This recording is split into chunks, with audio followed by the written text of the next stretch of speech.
Class 10th वाले सभी बच्चे ध्यान दें। माय डियर फ्रेंड्स, आप सभी छात्रों का संस्कृत विषय का पेपर आ चुका है, जो 19 फरवरी आपकी परीक्षा में देखने को मिल जाएगा। प्यारे विद्यार्थियों, 19 फरवरी को पेपर है, यानी कि समय अब आपके पास नहीं बचा है। जो पेपर मैं बता रहा हूँ उन्हें आप ध्यान से पढ़ेंगे। 95% का मैंने वादा किया है कि 95% पेपर आपके बाहर नहीं जाने दूंगा, और सभी बच्चों को वो प्रश्न बता रहा हूँ जो परीक्षा में आएंगे। प्यारे विद्यार्थियों, पूरा पेपर ध्यान से देखें और अच्छे से आप याद करें। एक महत्वपूर्ण बात बता देता हूँ, मैंने आपसे अर्धवार्षिक परीक्षा में भी कहा था, मैंने आपसे वादा किया था कि वार्षिक परीक्षा के लिए पेपर बताऊँगा, तो अर्धवार्षिक परीक्षा में ये बात मैंने कही थी। और प्यारे विद्यार्थियों, ये वार्षिक परीक्षा का पूरा पेपर है जो परीक्षा में आएगा। ध्यान से इस पेपर को देखेंगे और एक भी प्रश्न अब आपको मिस नहीं करना है, क्योंकि समय अब आपके पास नहीं बचा है। आइए शुरुआत करते हैं प्रश्नों से। देखिएगा, यहाँ पर आपकी स्क्रीन के सामने प्रश्न आ चुके हैं। प्यारे विद्यार्थियों, ध्यान से आप पढ़ें और अपनी तैयारी को मजबूत करें। पहला प्रश्न है, उचित विकल्पम चित्वा लिखत में आप याद कर लीजिए या फिर अपनी कॉपी में लिख लीजिए। षष्ठी विभक्ति रूपम अस्ति, तो इसमें आपको बताना है षष्ठी विभक्ति कौन सी है। तो रामाय जो शब्द दिया गया है ये एक षष्ठी विभक्ति है, तो आप रामाय करेक्ट उत्तर के रूप में लिखेंगे। माय डियर फ्रेंड्स, मेरी मेहनत अगर आपको अच्छी लगती है तो वीडियो को आप लाइक जरूर करेंगे। चैनल पर अगर आप नए जुड़े हैं तो चैनल को सब्सक्राइब करके रखना है। बालकम इत्यस्मिन् पदे विभक्ति अस्ति, तो बालकम जो शब्द है इसमें कौन सी विभक्ति होती है, तो इसमें आपको लिखना है द्वितीय विभक्ति will be correct answer. My dear friends, आप सभी बच्चों के लिए दिल से मेहनत मैं आपके लिए ही कर रहा हूं, तो आप सभी बच्चे सपोर्ट ज़रूर करें। वीडियो को लाइक करके एक मोटिवेशन हमें दें, ताकि हम आपके लिए इसी प्रकार बेहतर कार्य कर सकें और आप सभी बच्चों को आगे बढ़ने में मदद कर सकें। ग्रहात इत्यस्मिन् पदे वचनम किम, तो ग्रहात जो शब्द है इसमें कौन सा वचन होगा, तो इसमें आपको लिखना है एक वचनम। क्या लिखना है? एक वचनम। आप करेक्ट उत्तर के रूप में लिखेंगे और अच्छे से याद करेंगे। फलानी इत्यस्मिन् पदे वचनम अस्ति, तो फलानी जो शब्द है इसमें बहुवचनम होता है, तो इसमें आपको बहुवचनम करेक्ट उत्तर के रूप में लिखना है। महत्वपूर्ण बात बता देता हूँ प्यारे विद्यार्थियों, समय आपके पास कम है और आप सभी बच्चों को जो सिलेबस पढ़ना है उस सिलेबस में आपको पढ़ा रहा हूँ और बेस्ट पेपर बता रहा हूँ, जो कि 100% प्यारे बच्चों परीक्षा में बनेंगे। मैं आपसे वादा करता हूँ कि पेपर आपके बाहर नहीं जाएंगे। अधोलिखितेषु अव्ययम अस्ति, तो इसमें आपको अव्यय पद बताना है। अव्यय हो जाएगा कदा। अहम स्वः ग्रामम गमिष्यामि इत्यस्मिन् वाक्ये अव्ययम अस्ति, तो इसमें अव्यय पद कौन सा हो जाएगा?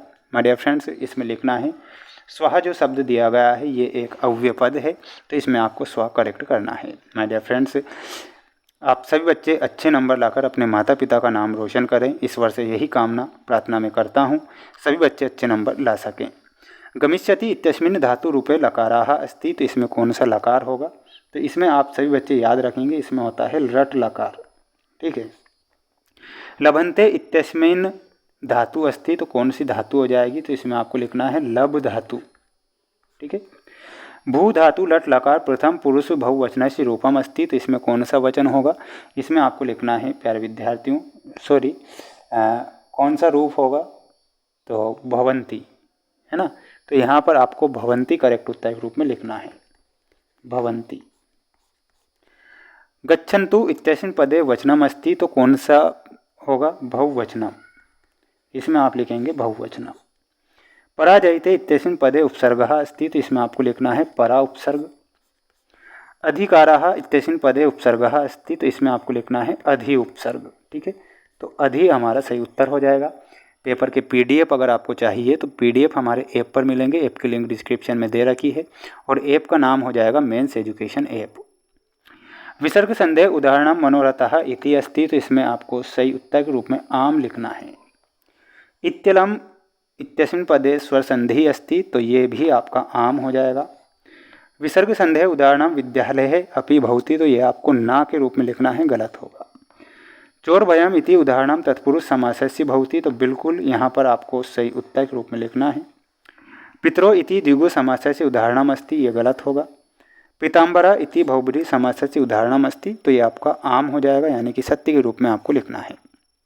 प्यारे विद्यार्थियों, प्यारे साथियों, आप अच्छे से पढ़ें, अच्छे से मेहनत करें और बिना मेहनत के जय जयकार नहीं होती और कोशिश करने वालों की कभी हार नहीं होती। आप जानते हैं, जब नन्ही चींटी दाना लेकर चलती है, चढ़ती दीवारों पर 100 बार फिसलती है।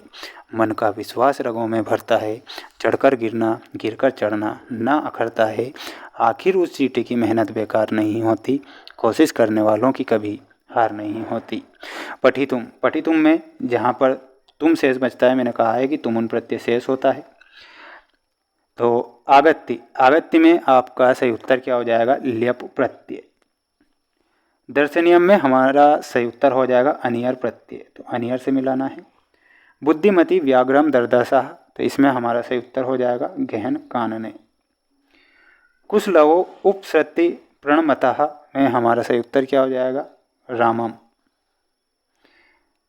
पशुना अपि गृहीते में आपका ऑप्शन नंबर 4 तो सही होगा। ये आप सभी बच्चों की जोड़ी कंप्लीट हो चुकी है। अब आप पढ़ लीजिए, आप मेहनत कर लीजिए। अगला प्रश्न ये रहा प्यारे विद्यार्थियों। अगला प्रश्न भी मैं बता रहा हूँ आप सभी छात्रों को, तो आप जरूर पढ़ें। तुल्यवत्सला जननी इत्यनयो पदयो विशेष्य पदम किम, तो इसमें विशेष्य पद क्या होगा प्यारे बच्चों? इसमें आपको जननी उत्तर रूप में लिखना है। चतुराः वानरः इत्यनयो पदयो विशेषणम पदम अस्ति, तो इसमें विशेषण पद कौन सा होगा प्यारे विद्यार्थियों? विशेषण जो पद है वो हो जाएगा चतुराः। शरीरम इत्यस्य पदस्य पर्याय पदम अस्ति, तो शरीर का जो पर्यायवाची शब्द होता है वो क्या होता है? तो इसमें आपको लिखना है तनुः, तनुः सही होगा। जननी इत्यस्य पर्याय पदम किम, तो जननी का पर्यायवाची शब्द माता होता है, तो माता आप लिखेंगे। बलि इत्यस्य पदस्य विलोम पदम अस्ति, तो बलि का निर्बलः सही उत्तर होगा, तो इसमें आपको लिखना है निर्बलः। दानवाय का मानवाय विलोम शब्द होगा, तो इसमें आपको लिखना है मानवाय। मानवाय आप करेक्ट उत्तर के रूप में लिखेंगे। ये आपके क्वेश्चन है। 23 ही प्रश्नों के आंसर अगर आपको चाहिए तो आपको